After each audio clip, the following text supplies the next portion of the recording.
this is my review of JoJo's Bizarre Adventure.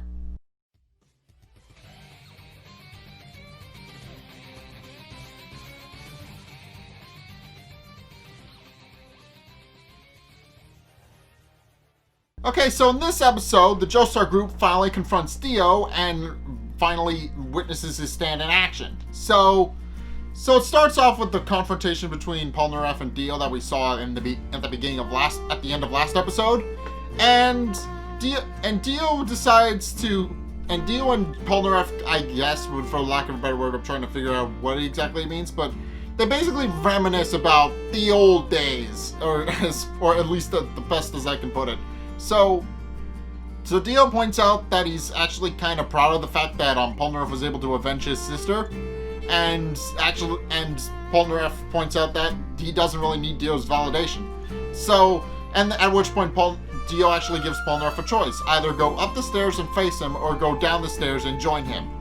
And Polnareff points out to DIO that he no longer fears DIO due to the journey he's been on, after having lost his friends and after having gone on the journey with the others in the Joestar Group. He feels that that any fear he had of DIO is now gone, and proceeds to confront DIO.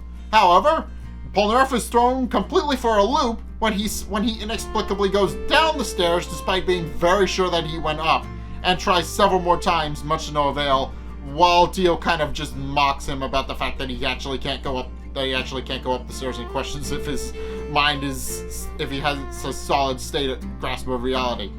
At which point DIO points out that the main reason or at least to him, the main reason humans seek validation is so that they can gain peace of mind, and that's why he thinks people do nice things for other people. It's so they can get peace of mind, and says to Polnareff that if Polnareff joins him, he'll give him a permanent peace of mind. So basically, he wants Polnareff to join him again, abandon the Joestar Group, and actually help out with his cause instead. And Polnareff notably refuses and summons Silver Chariot, and DIO finally summons the World. So the World is a very interesting stand. It looks a bit like DIO. It has a heart motif like DIO kind of has in Part 3. So it's mostly yellow. It looks very humanoid, but in any case, he summons the World, and Polnareff summons Silver Chariot, and the two are about to come to blows until the rest of the Joestar Group bursts in through the wall, and DIO takes the opportunity to retreat his stand and flee to his bedroom. So after having a brief reunion with the rest of the Joestar Group, Polnareff explains what happened to Iggy and Abdul, as well as explaining his experience with DIO Stand, explaining that it's most likely that DIO Stand is the reason he wasn't able to go up the stairs and why he seemed to teleport, as it were. So with that information in hand, Kakyoin actually pulls out Nukasaku from his bag that they stuffed him in, and asks him if there's any other possible way for DIO to actually escape from his bedroom. And Nukasaku explains that there is not. So they proceed up the stairs to DIO's bedroom, where they find DIO's coffin, and surmise that DIO is most likely inside, though there's a possibility he isn't. So with that, Jotaro actually uses Star Platinum to break down one of the windows in the bedroom so that they can have a nice stream of sunlight in and actually see what time of day it is, and it's almost nighttime. It's almost nighttime, which means that DIO will eventually be able to pursue them outside of his mansion without any fear, because his one weakness is sunlight, and once that's gone, he basically has no problem. So yeah, they confront DIO in his coffin. He's most likely in there taking a nap, waiting for them, and after lamenting to themselves about how this is most likely going to be the final battle and how it's finally time for them to actually confront DIO, they have Nukasaku open up the coffin, and which he adamantly proclaims he's against doing, but is going to anyway because he trusts DIO that much. And sure enough, reluctantly opens DIO's coffin. However, inexplicably, Nukasaku is now inside the coffin shortly after opening it, and sure enough, he's now dead, which shows that even DIO didn't find him useful, but is also a way to showcase the power of the world to the rest of the Joestar Group who didn't experience it firsthand.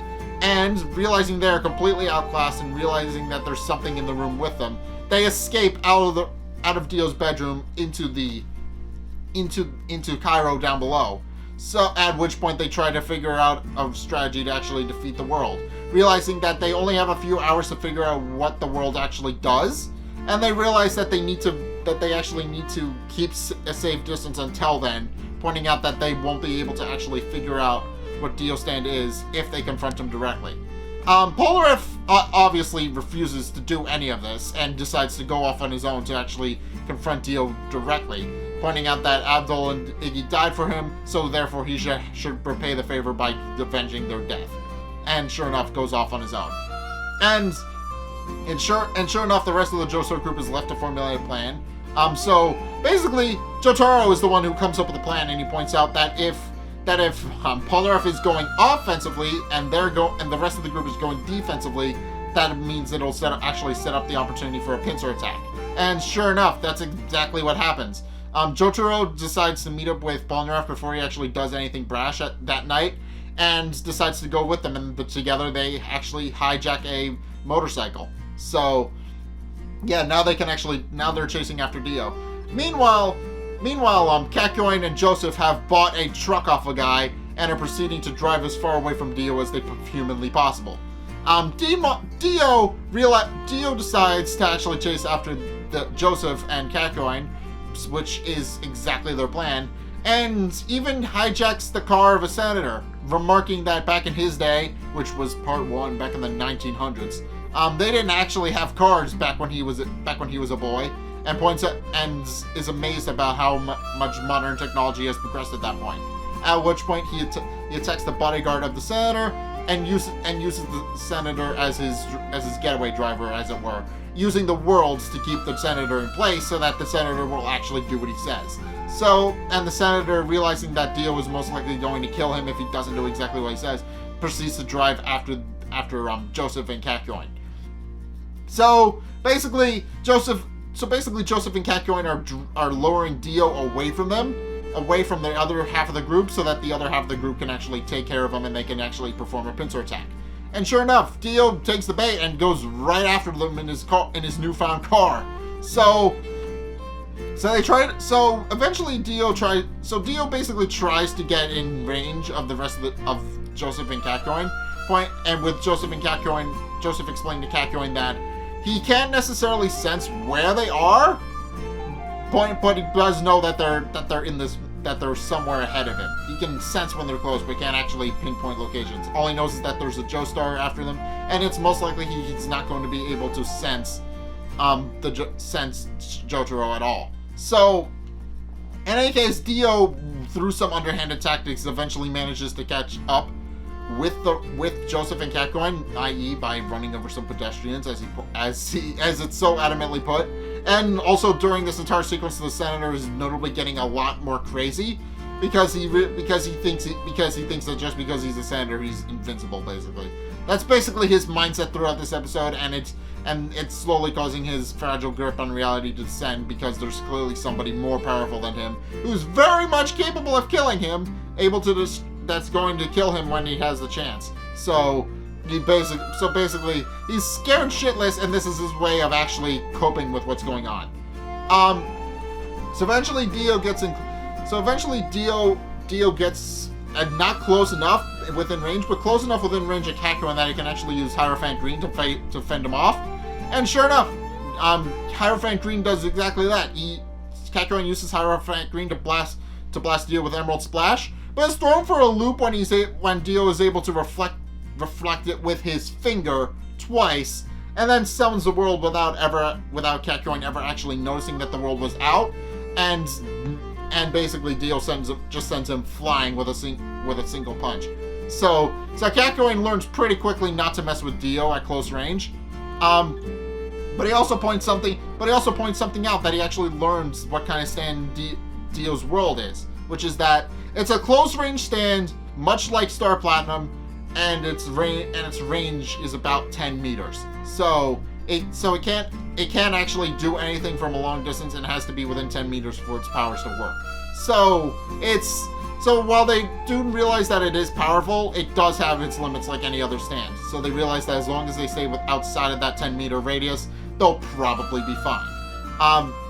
However, that this doesn't wind up working out all too well, as Dio having finally caught up and trying to stop Joseph and Catcoin from running away, picks up the senator and throws him at their car, which causes the car to crash into a lamppost, though Catcoin and Joseph get away, much to Dio's annoyance. So, and with that, Catcoin starts to come up with a plan to actually figure out what Dio's power is once and for all. So, yeah, basically it sets up the fact that Dio stand is in fact very powerful, as not only was it able to teleport people and things around him, which is a little terrifying, but also it is a very powerful close range stand on top of that. So confronting it head on isn't really a good idea. Because not only can it cause things to teleport, which is kind of cool, and it's also inexplicable, and it's also not explained how it's able to do this. But it's also able to hold its own in a fight and cause some serious damage to anybody who gets too close to it. So, yeah, they're going to have a bit of a tough time actually facing off against the world. So, yeah, but they have to defeat Dio and progress to part 4. But the fact of the matter is, they are going to have a very tough time, because Dio can use his stand to make people teleport to an unadvantageous position, and also beat them within an inch of their life using his stand, which is very powerful at close range. So it's going to be interesting seeing how they actually defeat the world, because as I explained, Dio's world is just very powerful. So they're just going to have to come up with a strategy to figure out the world's power before they actually go to confront it directly. So, in any case, yeah, that's my review of JoJo's Bizarre Adventure. What did you guys think? Let's get a discussion going in the comment section down below, or over on my Discord server, link in the description. Anyway, thank you guys so much for watching. If you enjoyed, be sure to like, comment, and subscribe. Also, be sure to follow me on Facebook and on Twitter in the description below. And also, if you want to help support the show, then be sure to check out my Patreon. It's only a couple bucks a month. It really helps me out, and you guys get access to a bunch of cool perks on my way saying thanks, so be sure to check those out in the description below as well. But in any case, thank you guys so much for watching, and until next time, I'll see you guys in the next video. Peace!